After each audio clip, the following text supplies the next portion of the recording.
গর্গ চট্টোপাধ্যায় গর্গদাকে স্বাগত আজকে আমাদের চ্যানেলে ইন্দো বাংলা টাইমস বিজনেস চ্যানেলে গর্গদাকে স্বাগত জানাই। নমস্কার। তো আমার প্রথমেই আপনার কাছে যে প্রশ্নটা থাকবে সেটা হচ্ছে যে 2023-এ দাঁড়িয়ে কতখানি আত্মপ্রত্যয়ী বাংলা আর বাঙালি? একটা জাতির আত্মপ্রত্যয়ের কিছু ভিত্তি থাকে। আমি এখানে আমার আলোচনা ভারতে যে বাঙালি জাতি তার মধ্যেই সীমিত রাখব। একটা জাতির আত্মপ্রত্যয়ের যে ভিত্তি সেগুলো হচ্ছে যে নিজের মাটিতে, অর্থাৎ ধরো ভারতে পশ্চিমবঙ্গ, ত্রিপুরা, বরাক উপত্যকা, পশ্চিমবঙ্গের যে অংশ দিল্লি এবং হিন্দি সাম্রাজ্যবাদ ষড়যন্ত্র করে কেটে নিয়ে প্রথমে বিহারে দিয়েছিল, এখন ঝাড়খণ্ডে রয়েছে, যেরকম নিরসা, চান্ডিল, ধানবাদ, সরাইকেলা, এইসব এলাকাগুলো মানে পূর্ব সিংভূম। তো এইসব এলাকায় অর্থাৎ ভারতে বাঙালির যে আবাদভূমি যেগুলো, সেখানে পুঁজি কি বাঙালির দখলে, চাকরিগুলো কি বাঙালির দখলে, বাজার কি বাঙালির দখলে, জমি কি বাঙালির দখলে, টেন্ডার কি বাঙালির দখলে,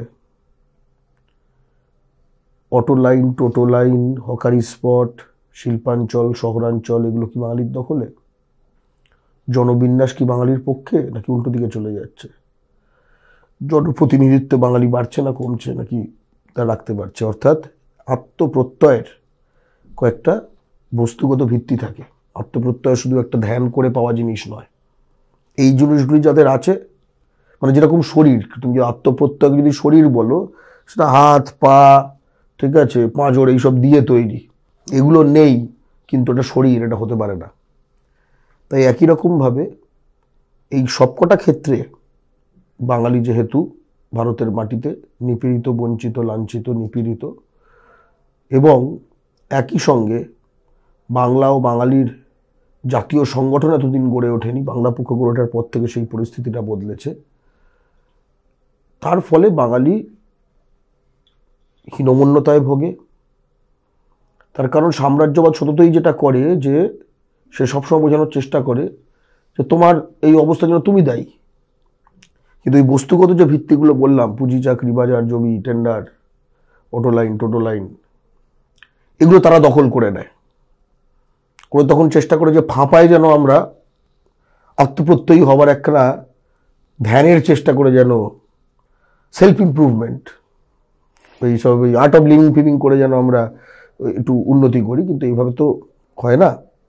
এবং সেই কারণেই পুনর্দখলের লড়াইটা অত্যন্ত গুরুত্বপূর্ণ, যে যা যা আমাদের ন্যায্য, যা যা আমাদের প্রাপ্য, যা যা আমাদের মাটিতে, সেগুলোর পুনর্দখল হলেই আত্মপ্রত্যয়টা তার একখানা স্বাভাবিক ফলাফল। আত্মপ্রত্যয় এগুলোর থেকে আলাদা কিছু না। মানে আপনি বলছেন একটা সময় দখলে ছিল, সেটা কোনো একটা কারণে সেটা বেদখল হয়ে গেছে। বহিরাগতদের কারণে, কোনো একটা কারণে। কি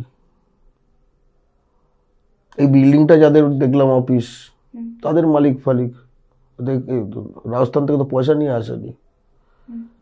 কোনো তো একখানা ধরো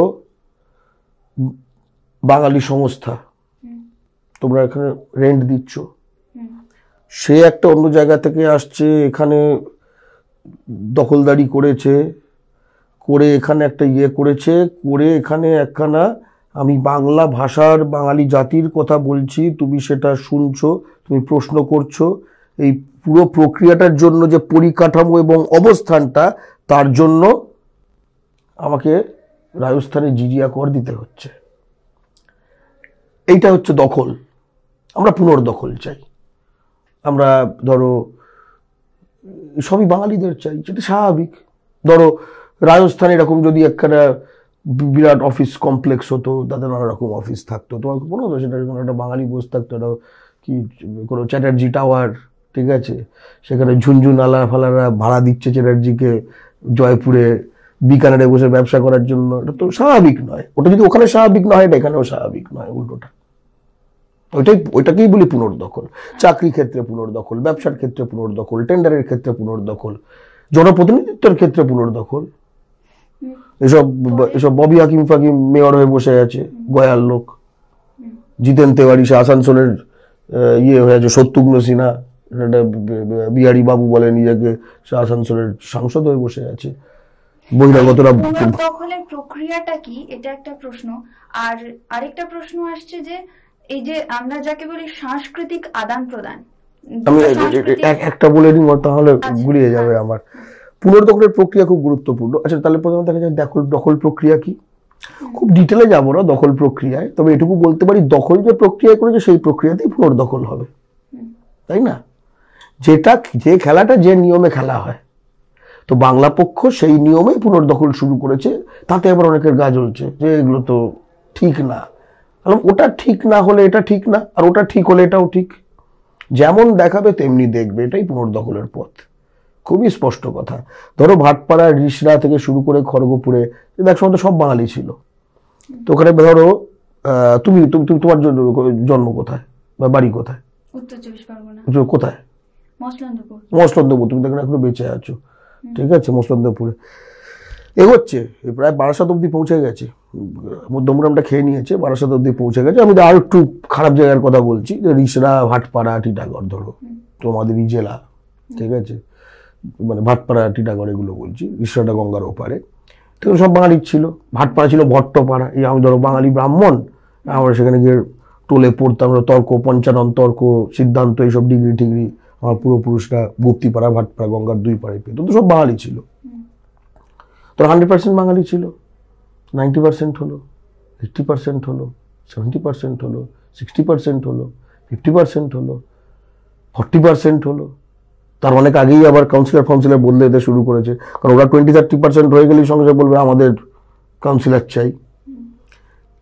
এই প্রক্রিয়া তো যেভাবে ঘটেছে, তখন যদি কারোর কোনো সমস্যা না লেগে থাকে, এবার আমরা যদি বলি যে বাঙালি ধরো 20%-এ নেমে এসছে, ওরা 80%, আমরা ওদের 70% করবো, তারপরে 60% করবো, তারপরে 50% করবো, তারপরে 40% করবো, তারপরে 30% করবো, তারপরে 20%। তো কোনো সমস্যা হওয়ার কথা নয়। এই তো কালচক্র। আচ্ছা এটাই। আচ্ছা, তো এখানেই আমার ওই প্রশ্নটা আসছে যে সাংস্কৃতিক আদান প্রদানের কথা বলা হয়, যে ভাষা হচ্ছে ভাব প্রকাশের মাধ্যম। তো আমরা এটা একটা বিষয়, ভাষা শুধু ভাব প্রকাশের মাধ্যম নয়, অবশ্যই এটা ভাব প্রকাশের মাধ্যম বটেই। তো মানুষের সঙ্গে মানুষের সংযোগ স্থাপনের একটা মাধ্যম হচ্ছে ভাষা। তো আমরা বলি যে সাংস্কৃতিক আদান প্রদানের কথা। তো যদি এরকম দাঁড়ায় যে আমরা শুধুমাত্র চাইছি বাঙালিরাই থাকুক, বা কোনো একটা স্টেটে ওড়িশাতে শুধুমাত্র ওড়িয়ারাই থাকুক, বা মহারাষ্ট্রে শুধুমাত্র মারাঠিরাই থাকুক, সেই ভাষাভাষীর মানুষই থাকুক, তো সেক্ষেত্রে কি তাহলে কোথাও গিয়ে আদান প্রদানের জায়গাটা বন্ধ হয়ে যাচ্ছে? ইউপিতে যারা থাকে সব হিন্দি বলে, দেখ আদান প্রদানের সমস্যা হচ্ছে না। আমার প্রশ্নটা হচ্ছে যে ইউপিতে যারা থাকে তারা সব হিন্দি বলে, সব বলে। ওখানে অন্য জায়গা থেকে যদি গিয়ে থাকে তারা হিন্দিই বলে। কোনো আদান প্রদানের সমস্যা হচ্ছে ইউপির লোকেদের? হচ্ছে না তো। আপনার বক্তব্য হচ্ছে এখানে থাকলে তাকে বাংলাটা শিখতেই হবে। আমার বক্তব্য হচ্ছে সারা পৃথিবীর নিয়ম যা স্বাভাবিক, সেটা এখানে স্বাভাবিক হতে হবে। পশ্চিমবঙ্গ মঙ্গল গ্রহে না, আমার কথাটা সেটা। আমার এখানে কোনো বিশেষ কোনো কিছু কথা বলছি না। আমরা এখানে ইউপির নিয়ম চাই, আমরা এটা বলছি। আমরা এখানে তামিলনাড়ুর নিয়ম চাই। পশ্চিমবঙ্গের নিয়মটা কি? পশ্চিমবঙ্গের নিয়ম হচ্ছে যে বহিরাগতের সঙ্গে আমি নিজের ভাষায় কথা বলবো না, হীনমন্যতায় ভুগবো। এবং হীনমন্যতায় ভুগবো, নিজের ভাষায় কথা বলবো না, তার কারণটা হচ্ছে হিন্দি সাম্রাজ্যবাদের জন্য হাতে ডান্ডা এবং ক্ষমতাশালী এই ধরনের যত বা পুঁজি যাদের যাদের দেখা যায়, অর্থাৎ বস স্থানীয়, স্যালুট স্থানীয়, মানে করতে হয়, এরা কেউ বাংলা বলে না। ফলে তাদের সামনে আমাদের একটা যে দাস মনোবৃত্তি দশকের পর দশক ধরে তৈরি হয়েছে, সেটার ফলে এখন একটা ইংরেজ সাম্রাজ্যবাদের ফলাফল, উপনিবেশিকতার ফলাফল। সেটা ইংরেজি, তাদের ইংরেজি বলতাম, ইংরেজি চলে গেছে, এগুলো এসছে। মানসিকতাটাকে দিয়ে গেছে না, মানসিকতা কিছু দিয়ে যায়নি, এগুলো এসছে। দেখুন এগুলো তো ভরে যাচ্ছে সব, এখানে ইংরেজি ভরে যাচ্ছে। তোমার কি মনে হয় রাজারহাটে প্রচুর ইংরেজ তৈরি হয়েছে? এই যে আমরা এখন রাজারহাটে আছি, তুমি যদি সাপুরজি প্যালনজিতে যাও, সেখানে বাঙালি মেয়েদের নিয়ে কি ইংরেজরা ঘুরছে? হ্যাঁ, ইংরেজরা ঘুরে তো না, তাই না? ইংরেজরা তখন ঘুরতো বাঙালি মেয়েদের কয়েকটাকে নিয়ে, এখন এরা ঘোরে। ঠিক আছে, আমরা ইংরেজদের পছন্দ করতাম না, আমরা এদেরও পছন্দ করি না, খুবই স্পষ্ট কথা। এবার এই যে সাংস্কৃতিক আগ্রাসন কখনো বিচ্ছিন্ন একটা জিনিস হয় না। পুঁজিগত, ক্ষমতাগত, এই যে বললাম না, পুঁজি, চাকরি, বাজার, জমি, টেন্ডার, অটোলাইন, যে কথাগুলো বলছি, এটা যখন নেয় তখন সাংস্কৃতিক আগ্রাসনটাও হয়ে যায়। কারণ তোমার চেতনা, তুমি আজকে একটা মোবাইল দেখছো, রিল দেখছো, ঠিক আছে, তোমার রিলের রেকমেন্ডেশন ধরো একটা হিন্দি উর্দু কিছু একটা আসছে, কেন আসছে? তোমার রিলের রেকমেন্ডেশন আসছে কেন? চীনা যে ইউটিউব দেখছে তার তো এটা আসে না, বা কোনো হিন্দুস্তানি রিল দেখছে তার তো রেকমেন্ডেশনে হঠাৎ রূপম ইসলামের ফসিলসের গান আসে না, কিন্তু তোমার কাছে তারটা আসে কেন? তার কারণ এই বাজারের ব্যবস্থাটা এবং এই কন্টেন্ট তোমার চেতনা গড়ছে, আমার ইপসা গড়ছে, আমার লালসা গড়ছে, আমার লোভ গড়ছে, আমার আত্মচেতনা গড়ছে, সবকিছু গড়ছে, তাই না? তো এবার সেখানে প্রশ্ন আবার সেই পুঁজির প্রশ্ন, তোমার ওখানে তোমার নিজের কন্টেন্ট দিয়ে ভরা, তোমার মানুষ কি নিজের কন্টেন্ট দেখছে, নাকি তোমার মানুষ ভিউয়ার হিসেবে বহিরাগতদের ভাড়া খাটছে? কারণ এই ভিউইং টাইম হলো রেভিনিউ, স্ক্রিন টাইমটাই কিন্তু রেভিনিউ। কারণ কোনো হিন্দুস্তানি কিন্তু কোনো বাঙালি কোনো কন্টেন্ট মেকারের স্ক্রিন টাইম দিচ্ছে না, রেভিনিউ দিচ্ছে না, কিন্তু বাঙালিরা তাদের স্ক্রিন টাইম দিচ্ছে, অর্থাৎ রেভিনিউ দিচ্ছে। এটার উদাহরণটা অন্যভাবে পাবে, যেরকম ধরো বাঙালিরা দেখবে হলদিরাম বা গুপ্তা ব্রাদার্স বা বেকানের ভুজিয়া আলা এই ধরনের জিনিসে কিনতে যায় মাঝে মাঝে। তো বেকানের বা হলদিরাম এরা, এই পাবলিকরা কিন্তু কোনো, ঠিক আছে, শ্রী চৈতন্য মিষ্টান্ন ভান্ডারে মিষ্টি কিনতে আসে না, একই রকম বিষয়টা। বা ধরো একটা পাড়ায় ধরো একটা মুদির দোকান আছে, আর ওদের একটা মুদির দোকান আছে, বাঙালি মুদির দোকান যেটা সামনে, এটা এইসব নানা ব্যাপারেও দেখবে না, কিরে ভজুয়া কেমন আছিস, ঠিক আছে, দুটো কলগেট দিত শেষ হয়ে গেছে, এইসব করবে। ভজুয়া যে দেশ থেকে যে দেশওয়ালি গজুয়াকে এনেছে, সে কিন্তু ভজুয়ার দোকান থেকেই কিনবে। একই রকম ভাবে এই যে আমাদের চেতনা যখন গড়া হচ্ছে, সংস্কৃতির কথা আমরা যখন বলি, সংস্কৃতি তো ডিএনএ গত কোনো জিনিস নয়। সংস্কৃতি হচ্ছে আমরা কিভাবে বেড়ে উঠি, কিভাবে আমাদের পারিপার্শ্বিকতা দিয়ে, আমাদের পারিপার্শ্বিকতা বলতে আমাদের ঘর, আমাদের পরিবার, আমাদের তার বাইরের পরিসর, সব কিছু নিয়ে। তো যখন পুঁজি দখল হয়ে যায় তখন এই জিনিসগুলি হয়। তোমার ধরো আজকে একটা কিরম ভাবে চেতনা তৈরি হয়, সংস্কৃত শুদ্ধ ধরো একটা আমি খুব অন্তরঙ্গ একটা মনোভাবের কথা বলছি, ধরো যৌনতা, ঠিক আছে। আজকে ধরো একটা কন্ডোমের অ্যাড হচ্ছে বা একটা জাঙ্গিয়ার অ্যাড হচ্ছে, এবং দু ক্ষেত্রেই কোনো একটা তাগড়া পুরুষ দেখাতে হবে, এটা হচ্ছে মূল চরিত্রায়ন। বাঙালি ছেলেটাও জানে এবং বাঙালি মেয়েটাও জানে যে মডেলটা ওখানে দেখানো হচ্ছে এর মুখের ভাষা বাংলা না। এবার মেয়েটির মনে হতে হবার পরিস্থিতি তৈরি হয় যে তাগড়া ছেলে মানে যে মুখে হিন্দি কথা বলে, আর বাঙালি ছেলে তার মনে হয় আমাকে যদি নিজেকে তাগড়া প্রমাণ করতে হয় তাহলে আমাকে একটু এই হিন্দি কথা এটার মতো ভাঁজ করতে হবে, আমাকে এখানে এই গোপটেন একটু এরকম করে দিতে হবে, এখানে আপনার টাইম আয়গা ফায়গা এগুলো যদি লিখে টিকে একটু ঘোরা যায়, ঠিক আছে। এইগুলো সাংস্কৃতিক আগ্রাসন আসলে একটা বিরাট পরিসরের বিষয়, কারণ এটা সাম্রাজ্যবাদের সঙ্গে একটা অবশ্যম্ভাবী ফলাফলে আসে। এবং বারবারই হিন্দি সাম্রাজ্যবাদ কথাটা বলে যাচ্ছে, একটু তবু বলে সংজ্ঞা দেওয়া প্রয়োজন। হিন্দি সাম্রাজ্যবাদ হচ্ছে সেই ব্যবস্থা যার ফলে গুজরাটি পুঁজি, মারোয়ারি পুঁজি একাধারে, এবং অন্যদিকে হিন্দি উর্দু যে এলাকা, অর্থাৎ পাটনা থেকে হরিয়ানা, এই এলাকার যে বিস্ফারিত জনসংখ্যা, এর একটা রাজনৈতিক ঐক্য, যাতে কিনা ওই পূর্ব গ্রুপ দুটি, গুজরাট, মারোয়ার, রাজস্থান, এরা ভারত ভূমিকে একটি বাজার হিসেবে ব্যবহার করতে পারে। এবং এই যে বিস্ফারিত জনসংখ্যার যে এলাকাটি বললাম, এরা ভারত ভূমির অহিন্দি এলাকাগুলোকে উপনিবেশ স্থাপনের এবং জায়গা হিসেবে রাখতে পারে, এবং তাদের মধ্যে ঐক্য, কারণ এরা যত উপনিবেশ স্থাপন করবে তাদের বাজারটা থাকবে, আবার তাদের বাজারের যে পুঁজির ক্ষমতাটা থাকবে, তাহলে তাদের উপনিবেশ স্থাপনও সেখানে স্থায়ী হয়ে ভূমিপুত্রদের আস্তে আস্তে অপ্রাসঙ্গিক এবং প্রান্তিক করে দেওয়াটা সুবিধা হবে। মানে ক্ষমতা সবসময় হচ্ছে পুঁজি এবং সংখ্যার একটা গুণিতক।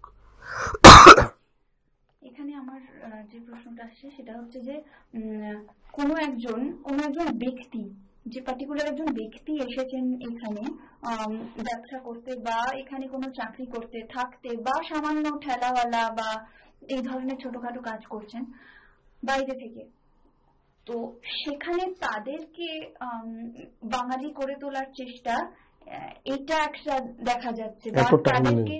এত টাইম নেই, আমার বয়ে গেছে। এই মাটিতে যে এমন একটা কিছু করে যেটা বাঙালি করতে পারে, তার মানে সে একজন বাঙালির ভাত মারছে। আজ থেকে 100 বছর আগে আচার্য প্রফুল্লচন্দ্র রায় বলে গেছেন যে বাংলার মাটিতে অবাঙালির অর্জিত প্রতিটি টাকা হলো বাঙালির মুখ থেকে কেড়ে নেওয়া, বাংলার হতভাগ্য সন্তান, ঠিক আছে, হতভাগ্য বাঙালি সন্তানদের মুখ থেকে কেড়ে নেওয়া অন্যের সমান। এই মানুষটা বাঙালির ভাত কেড়ে নিচ্ছে, তাহলে সেক্ষেত্রে কি এই মানুষটার উপর আগ্রাসন নেমে আসছে? না না না, একদম না। আমরা যেটা করব, আমি একটু রূপকে বোঝাই। এই দেখো, পশ্চিমবঙ্গ সরকার বহিরাগতদের জন্য রাস্তার পাশে কত গঙ্গার জলের নল খুলে রেখেছে, তুমি কলকাতায় গেলে দেখতে পাবে, জানো, সারাদিন জল পড়ে। তাদের মোটামুটি ওটা হচ্ছে ইনিশিয়াল, যখন যার হাওড়া স্টেশন থেকে নামলো তখন ধরো খুব একটা সিস্টেম নেই, ধরো ঘর নিয়েছে কিন্তু চানের জায়গা নেই, তো সেখানে চান টান করে নিচ্ছে, তারপরে আস্তে আস্তে বানিয়ে নেবে যেরকম হয়। তো তোর সুবিধা, এটা সুবিধা একখানা, ফ্রিতে সুবিধা, তুমি আমি পয়সা দিই এটার, ঠিক আছে, যাতে তারা ভালো করে এখানে আস্তে আস্তে গেড়ে বসে যেতে পারে। তো এবার কথাটা হচ্ছে, আমরা কি তাহলে কি, সে চান করছে ধরো, আমরা কি তাকে খেদিয়ে দেবো, এই তুই চান করবি না? না, তোমার ঘরে তো জলের দরকার আছে, দরকার নেই? তো আমরা একটা বলছি যে এই ধরো একটা নল রয়েছে, যেখানে একটা কল রয়েছে, সেখান থেকে জল পড়ছে, তো আমরা কলের মুখে একটা নল লাগাবো, নলটা গিয়ে তোমার বাড়ির বালতিতে পড়বে, সে সাবান টাবান মেখে কলের তলায় বসে থাকতে পারে, কিন্তু জল পড়বে না। যেরকম ধরো ভূমিপুত্র সংরক্ষণ বেসরকারি কাজে, কেউ কাজ করার ইচ্ছা থাকতে পারে, কিন্তু লোকাল ছেলেরাই পাবে। ধরো বাংলা বাধ্যতামূলক করা রাজ্য সরকারি চাকরি, সে হয়তো বাইরে থেকে এসে WBCS হতে চায় এখানে, কিন্তু পরীক্ষাগুলো বাংলা ভাষা আবশ্যিক পেপার দিয়েই হতে হবে। এইভাবে আস্তে আস্তে যেটা আমাদের সেটা আমাদের করে বুঝে নেওয়া। আমরা তো কারো বিরুদ্ধে করছি না কিছু, কারণ এটা তো সে তার জায়গায় তো করছে। তুমি আজকে ইউপিতে হিন্দি পেপার না দিয়ে তুমি সেখানকার সিভিল সার্ভিস পরীক্ষা বা রাজ্য সরকারের কোনো পরীক্ষা পাবে, এখানে পাবে, কিন্তু এখানে হিন্দি উর্দু বহিরাগত তোষণ করে গেছে 47 সাল থেকে শাসক বিরোধী প্রতিটি দল, ঠিক আছে। বাংলা পক্ষ এই প্রক্রিয়াটা একটা বিরাট উল্টো মোচড় দিচ্ছে। অনেকে বলে আপনারা 10-20 বছর আগে তৈরি হলে খুব ভালো হতো, আলাম ঠিক আছে, গোল লাইন সেভ হয়েছে, এবার খেলাটা একটু আস্তে আস্তে মাঝমাঠের দিকে নিয়ে যেতে হবে। এর পরবর্তীকালে পুনর্দখলের কি প্ল্যান আছে? প্রথম কাজ হচ্ছে সংগঠন বৃদ্ধি। বাংলা পক্ষর বর্তমানে প্রতিটি জেলায় সংগঠন রয়েছে, অবশ্যই যেখানে বাঙালি আগ্রাসনের সামনে সেখানে সংগঠন আরো দ্রুত বৃদ্ধি পাচ্ছে, যেরকম পশ্চিম বর্ধমান, যেরকম শিলিগুড়ি, যেরকম কলকাতা, উত্তর 24 পরগনার শিল্পাঞ্চল, শহরাঞ্চল, ঠিক আছে, তারপরে ধরো হুগলি, হাওড়া, আরো বিভিন্ন জায়গায়। তারপরে ধরো তোমাদের যেগুলো আমাদের সাংগঠনিক জেলাগুলো একটু আলাদা, যেরকম তুমি মসলন্দপুরের বললে, ওটা আমাদের উত্তর 24 পরগনা গ্রামীণ বলে যে সাংগঠনিক জেলা তার মধ্যে পড়ে। সেখানেই ধরো অশোকনগর, তেল পাওয়া গেছে হয়তো জানো, ঠিক আছে, তো ONGC অর্থাৎ দিল্লির একটি সংস্থা তেল তুলে যাচ্ছে, তো বাঙালির কোনো লাভ নেই, বাংলায় তেল পাওয়া গেছে, আমরা তো মানে এই মানে ফলস আনন্দে, ঠিক আছে, যেটা ল্যাং করে লাফাচ্ছে, এরকম তো লাভ নেই। তো বাংলা পক্ষ যেরকম স্পষ্ট দাবি জানাচ্ছে যে ওখানে লোকাল ছেলে মেয়েদের কাজ দিতে হবে, যেটা কিনা আসামে যে সিস্টেমটা চালু আছে ONGC, ওখানে কিন্তু আবার অন্য সিস্টেমে চলে, তার কারণ মানুষ শক্তের ভক্ত, তাই না? এবং মানে যে শিরদাঁড়া দেখাবে মানুষ, অন্যরা সেই শিরদাঁড়াটা রেকগনাইজ করবে। আর তুমি প্রথম থেকেই লালা বেলা হয়ে থাকো, না দিবে আর মিলে কি নিবে আর দিবে, হ্যাঁ ঠিক আছে, দিবে আর নিবে। তো তুমি যদি ওরা যদি শুধু নিয়েই যায়, ঠিক আছে, তাহলে তো হবে না। আর অন্য অর্থ যদি শুধু দিবেই করে যায়, একতরফা দিবেই করে যায়, ঠিক আছে, একতরফা ভালোবাসাকে ধর্ষণ বলে, তাই না? ভালোবাসা কখন বলে, মিলন কখন বলে, ঠিক আছে, দ্বিপাক্ষিক হয়, আর একপাক্ষিক মিলনকে ধর্ষণ বলে। এইটাই, এই যে নিয়ে যাবে, আমরা বলছি এখানে শোধন করতে হবে। আমাদের যে লজিস্টিক সেক্টর যেটা রয়েছে, তুমি ধুলাগড় থেকে শুরু করে তুমি কোলাঘাটের দিকে চলে যাও, এদিকে শ্রীরামপুর অব্দি চলে যাও, এত লজিস্টিক্সের যে ফ্যাক্টরি তৈরি হয়ে গেছে, বাঙালির নামগন্ধ নেই। খড়গপুরে এতগুলো হেভি ইঞ্জিনিয়ারিং ইন্ডাস্ট্রি হয়ে যায়, একটা 2-3 হাজার লোকে কাজ করে এক একটা, এরকম প্রায় 200-500টা রয়েছে, 200-500 সরি বলছি, 500-1000টা রয়েছে, ঠিক আছে। বাঙালির প্রায় কোনো নামগন্ধ নেই। হলদিয়া পোর্ট থেকে বাঙালিকে আউট করে দেওয়া হচ্ছে। কলকাতা পোর্ট তো মানে আউট বহুকাল ধরে কলকাতা, ওখানে বাঙালি সাদা অর্থনীতি, কালো অর্থনীতি, ধূসর অর্থনীতি কোনো কিছুতেই নেই। বড় বাজারে তো বাঙালির কিছুতেই নেই, রাজাবাজার বাঙালিরা হাতে নেই। এই রাজার হাটটা ছিল, এখন এরা খেয়ে ধুয়ে নিয়েছে এখন, ঠিক আছে। এখন সব জায়গায় থেকে শুরু করে তুমি শিলিগুড়িতে যাও, সেখানে একই অবস্থা। তোমার বানতলায় যে আমাদের যে চর্মশিল্প, সেখানে একই অবস্থা, বহিরাগতদের সম্পূর্ণ দখল। আমি এই সেক্টরের সংখ্যা জাস্ট বলেই যেতে পারি। জুট ইন্ডাস্ট্রিটা দেখো, সেটাও একই অবস্থা। সেখানেও বলছি বেসরকারি কাজে ভূমিপুত্র সংরক্ষণ এটা কেন এত গুরুত্বপূর্ণ? এই কারণেই গুরুত্বপূর্ণ যে আমরা কারোর বিরুদ্ধে কোনো আগ্রাসন চাই না, আমরা কাউকে কোনো ঘৃণা করি না, আমরা বাঙালিকে ভালোবাসি, আমরা কাউকে ঘৃণা করি না, ঠিক আছে। আর আমাদের এত বেশি ভালোবাসা নেই যে এক্সট্রা ছলকে পড়বে। আমরা আপাতত বাঙালির আমাদের সকলকে ভালোবাসি, বাকি থাকলে তখন অন্যদের ভালোবাসা যাবে, ঠিক আছে। কিন্তু প্রথমে প্রতিটি বাঙালিকে আগে ভালোবেসে নিতে হবে। প্রতিটি বাঙালি বড়লোক হয়ে যাক, তখন সব ঘরের খেয়ে বোনের মোষ তাড়ানো যাবে। মানে আপনি বলছেন যে একমাত্র এই অর্থনৈতিক যে সেক্টরগুলো আপনি বললেন, এই জায়গাগুলোতে বাঙালি যদি আস্তে আস্তে এই সাম্রাজ্যবাদের বিরুদ্ধে রুখে দাঁড়াতে পারে, সেটা একটা বড় সংখ্যা, একদম অংশীদারিত্ব, একই সঙ্গে ভোটার লিস্টে, ঠিক আছে। আমরা যেরকম সারা ভারতে আমরা অভিন্ন মানে সর্বভারতে একটা জন্ম নিয়ন্ত্রণ আইন চাই, কারণ আমাদের জন্মহার হচ্ছে বাঙালিদের 1.6, পশ্চিমবঙ্গ রাজ্যের বিহারের 3.4, আমাদের ডবলের বেশি। তো সেখান থেকে যদি হু করে ঢুকতে থাকে, আমাদের ভোটার লিস্টে ঢুকতে থাকে, তারা শতাংশে বাড়তে থাকবে। এখন তুমি তো কাউ শতাংশে বাড়াতো ওরকম তো গিয়ে তো আটকাতে পারো না, মানে তার ইন্ডিভিজুয়াল, তাই জন্য আইন দরকার, আইনি ফ্রেমওয়ার্ক দরকার। বাংলা পক্ষ গিয়ে আটকাবে? বাংলা পক্ষ তো কারুর, এটা তো তাদের ঘরে ঘরে গিয়ে তাদের জন্ম বৃদ্ধি আটকানো, এরকম তো এটা কোনো অবাস্তব কথা। কিন্তু রাষ্ট্রীয় আইন দিয়ে এটা সম্ভব, ঠিক আছে। আমরা দেখেছি যে বিজেপি বলেও, ঠিক আছে, যে বেড়ে যাচ্ছে, আমরা বলি বেড়ে যাচ্ছে, তো কমা না। এটা সারা ভারতের অভিন্ন জন্ম নিয়ন্ত্রণ আইন নিয়ে 2 সন্তান নীতির ভিত্তিতে, ঠিক আছে। এবং এটা লোকের জানা দরকার যে সুপ্রিম কোর্টে কিন্তু বিজেপি বলে এসছে যে জন্ম নিয়ন্ত্রণ আইন চাই না, একদম হলফনামা দিয়ে। তার কারণ ওদের বেসটা কি? ওদের বেস হতে হচ্ছে এই হাম দো হামারা দো, বাকি কলকাতা ভেজ দো, বাকি ব্যাঙ্গালোর ভেজ দো, বাকি মুম্বাই ভেজ দো, এটাই তো ওদের বেস। তো আজকের দিনে মাতৃভাষা দিবস, আন্তর্জাতিক মাতৃভাষা দিবসের দিনে আপনি ভারত বাংলাদেশের সমস্ত ইন্দো বাংলা টাইমস বিজনেস চ্যানেলের সমস্ত দর্শকদের উদ্দেশ্যে কি বলবেন?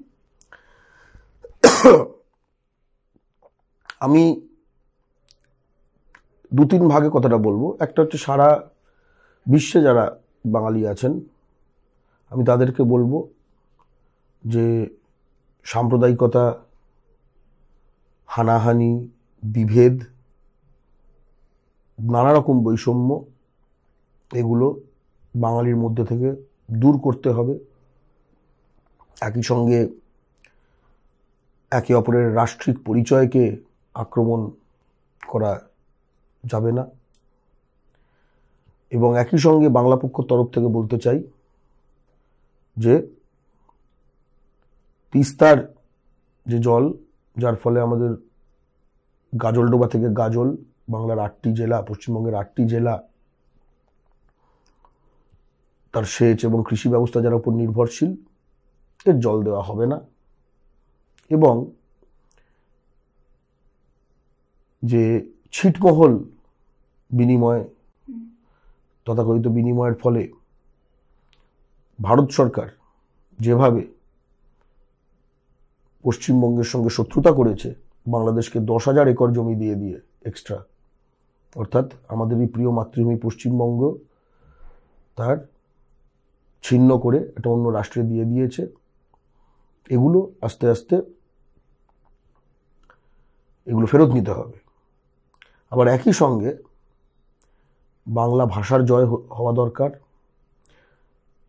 দুই রাষ্ট্রের বাঙালিদের মধ্যে আগ্রাসনকে বাদ দিয়ে, হ্যাঁ অবশ্যই এগুলো তো আলোচনার সাপেক্ষে, যেভাবে মানে ভারত রাষ্ট্র তো অনেক ক্ষমতাশালী, তারা তো ইউক্রেন থেকেও ভারতীয়দের বাঁচিয়ে আনতে পারে। আমি নিশ্চয়ই আশা করছি যে 10,000 একর জমি তারা পশ্চিমবঙ্গের যে বিজেপি দিয়ে দিয়েছে বাংলাদেশকে, সেগুলো ফেরত আনানোর ব্যবস্থা করবে, কারণ এটা তো পশ্চিমবঙ্গের বাঙালির সঙ্গে বিশ্বাসঘাতকতা। এবং একই সঙ্গে আমরা চাই যে ভারত এবং গণপ্রজাতন্ত্রী বাংলাদেশ দুই রাষ্ট্রের বাঙালিদের মধ্যে সাংস্কৃতিক আদান প্রদান এবং আইন মেনে ভিসাযুক্ত যে চলাচল, একে অপরকে চেনা জানা, নিজেদের সাংস্কৃতিক অভ্যাস সেগুলো আরও নিবিড়ভাবে চেনা, এগুলো আরও উত্তরোত্তর হোক।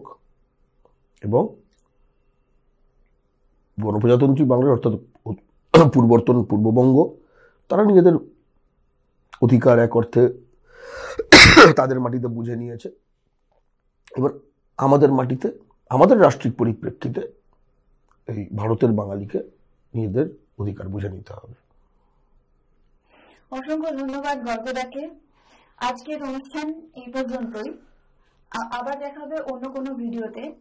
ততক্ষণ পর্যন্ত পারস্পরিক বিদ্বেষ নয়, ভাষার আগ্রাসন নয়, নিজেদের ভাষাকে ভালোবেসে, নিজের মাতৃভাষাকে ভালোবেসে এবং অবশ্যই অপরের মাতৃভাষাকে যথোপযুক্ত সম্মান দিয়ে আমরা পারস্পরিক ভালোবাসায় বেঁধে থাকি। নমস্কার।